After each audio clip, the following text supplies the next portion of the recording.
the World Economic Forum, in collaboration with McKinsey,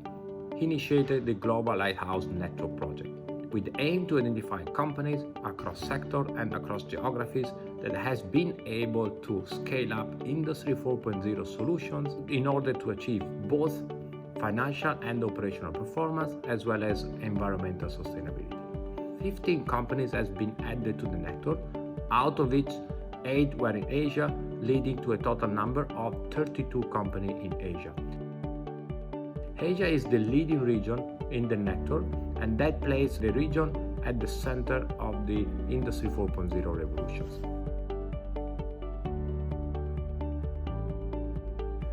Out of the 69 lighthouses that we have to date across the globe, we identified that 64% of them has been able to drive growth by the adoption of Industry 4.0 solutions.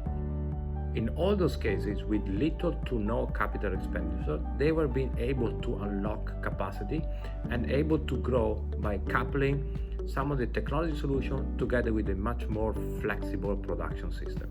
So for example, in Indonesia, at Petrosi, the company which has been challenged by having operation in a remote location by applying Industry 4.0 solutions such as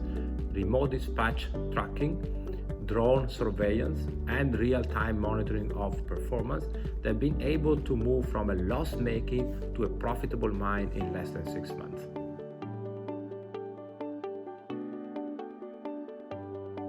Impact at scale can only be achieved with the right people, with the right expertise, and the right incentive.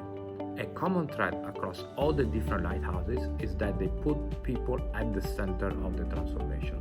and that have to unlock the full potential of the technology that has been deployed. So for example, leaders have been coming up with training program, upskilling program to ensure the workers were at the center and well connected with the transformation that were ongoing on the shop floor.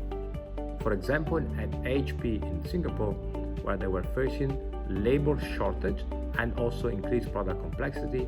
they moved from a highly manual and reactive type of work to a more digitized and automated work that had to reduce overall the manufacturing costs, but also be able to increase productivity and increase quality.